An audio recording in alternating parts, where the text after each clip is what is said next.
சென்னை கோயம்பேடு பூ மார்க்கெட் பகுதியில் நவீன பூங்கா அமைக்க வியாபாரிகள் எதிர்ப்பு தெரிவித்து வருகின்றனர். பார்க்கிங் பகுதியை ஒட்டி கட்டுமான பணிகள் நடைபெறுவதால் தங்களது வாழ்வாதாரம் பாதிக்கப்படும் என வியாபாரிகள் குற்றம் சாட்டியுள்ள நிலையில் அது குறித்து இந்த செய்தி தொகுப்பில் பார்க்கலாம். ஆசியாவின் மிகப்பெரிய சந்தையாக கோயம்பேடு சந்தை இருந்து வருகிறது. இந்த சந்தை காய்கறிகள், பழங்கள், பூக்கள் என அனைத்தும் மொத்தமாகவும் சில்லறையாகவும் விற்பனை செய்வதற்கு ஏற்ற இடமாகவும் விளங்குகிறது. சுமார் 295 ஏக்கர் நிலப்பரப்பு உடைய இந்த சந்தையில் பூக்கள், காய்கறிகள், பழங்கள் ஆகியவற்றுக்கென சுமார் 1500 கடைகளுடன் தனித்தனி வளாகங்கள் 80 ஏக்கர் பரப்பளவில் அமைக்கப்பட்டுள்ளது. சென்னை பெருநகர வளர்ச்சி குழுமம் கட்டுப்பாட்டில் உள்ள கோயம்பேடு சந்தையின் பூ மார்க்கெட் அருகில் பசுமை பூங்கா அமைக்க சிஎம்டிஏ முடிவெடுத்துள்ளது. அதன்படி 16 கோடியே 50 லட்சம் ரூபாய் மதிப்பீட்டில் 9 ஏக்கர் பரப்பில் அடர்வனம், பசுமை புல்வெளி, பருவகாலத்துக்கு ஏற்ற வகையிலான சிறு குளம் உள்ளிட்ட பல்வேறு பொழுதுபோக்கு அம்சங்களுடன் இந்த பூங்காவானது அமைக்கப்பட உள்ளது. இந்த நிலையில் மார்க்கெட் அருகே பசுமை பூங்காவிற்கான சுற்றுச்சுவர் அமைக்கும் பணி தொடங்கியுள்ளது. பார்க்கிங் வசதிக்காக பயன்படுத்தப்பட்ட இடத்தில் சுற்றுச்சுவர் எழுப்பினால் தங்கள் வாழ்வாதாரம் பாதிக்கப்படும் என வியாபாரிகள் அச்சமடைந்துள்ளனர். மொத்த வியாபாரிகள், சில்லறை வியாபாரிகள் உள்ளிட்டோர் வாகனங்களை நிறுத்தி பொருட்களை ஏற்றி இறக்குவதற்காக மார்க்கெட் யூஸ் என்று வகைப்படுத்தப்பட்ட நிலத்தில் தற்போது பூங்கா மற்றும் உடற்பயிற்சி கூடம் அமைப்பதற்கு கடும் எதிர்ப்பு தெரிவிப்பதாக வியாபாரிகள் கூறுகின்றனர். இந்த கடைகளை எங்கிட்ட ஹேண்ட் ஓவர் பண்ணும்போது எங்களுக்கு ஒரு மேப் கொடுத்துருந்தாங்க. அந்த மேப்பில் இது மார்க்கெட் யூஸ் அப்படின்னு சொல்லி அந்த இடத்துல எங்களுக்கு மென்ஷன் பண்ணியே கொடுத்துருக்காங்க. அந்த மேப்பில் அதாவது எதிர்பாராத விடமாக எங்களுக்கு கடை மேலே கட்டினால ஒரே ஒரு காரணத்தினால மட்டும் அந்த காலி இடங்கள் இருக்குது.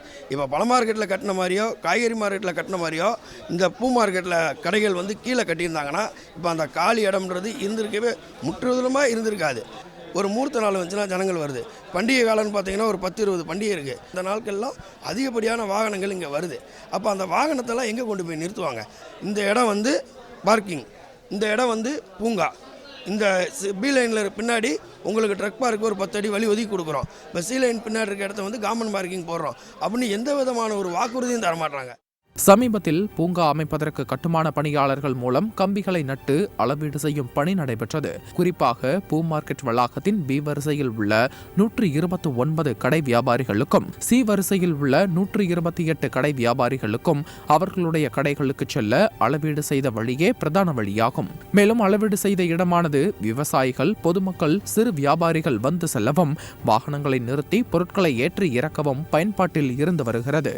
இந்த நிலையில் மொத்த வணிக வளாகத்தில் உள்ள கடை உரிமையாளர்கள், வியாபாரிகள், பொதுமக்கள் பாதிப்பு அடையாத வகையில் மாற்று வழிபாதையை ஏற்படுத்தி தருமாறும் சுமூகமான பேச்சுவார்த்தைக்கு அரசு ஒத்துழைக்க வேண்டும் எனவும் வியாபாரிகள் கோரிக்கை விடுத்துள்ளனர். இல்லையேல் கோயம்பேடு சந்தையில் இயங்கி வரும் அனைத்து கடை உரிமையாளர்களும் தொழிலாளர்களும் இணைந்து போராட்டங்களில் ஈடுபடுவோம் எனவும் எச்சரிக்கை விடுத்துள்ளனர். இப்போ சிஎம்டி பார்க் கட்டுறாங்க. எங்கள் பார்க் கட்டினா எங்கள் மார்க்கெட் ரொம்ப இடைஞ்சலாக இருக்குது. எங்கள் கடைக்கு பின்னாடி இந்த காம்பவுண்ட் போடுற மாதிரி போடுறாங்க. மார்க்கெட் சுற்றியும் அந்த மாதிரி காம்பவுண்ட் போட்டு பார்க்காக கட்டினா எங்கள் வியாபாரிங்க ரொம்ப கஷ்டப்படுவாங்க, நஷ்டப்படுறாங்க. ரொம்ப பாதிப்பு, எங்களுக்கு ரொம்ப ரொம்ப பாதிப்பு இருக்குது. அதனால் இது இந்த பார்க்காக போடுறத பார்க்கிங்காக எங்களுக்கு பண்ணி கொடுத்து எங்களை எங்கள் வாழ்வாதாரத்தை காப்பாற்றும்படி நாங்கள் கேட்குறோம். அதாவது நாங்கள் இதை நம்பி தான் நாங்கள் பேரசிலிருந்து கோயம்பேட்டுக்கு வந்திருக்கோம். இப்போ இங்கேயும் இந்த அளவுக்கு எங்களுக்கு பாதிப்பு வந்துச்சுன்னா நாங்கள் இதை விட்டு நான் எங்கே போகிறது?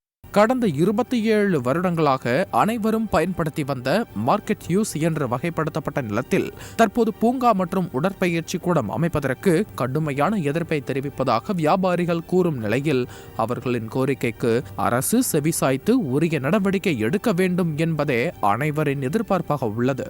ஜெயா பிளஸ் செய்திகளுக்காக ஒளிப்பதிவாளர் கார்த்திகுடன் செய்தியாளர் லாவண்யா ஜீவானந்தம்.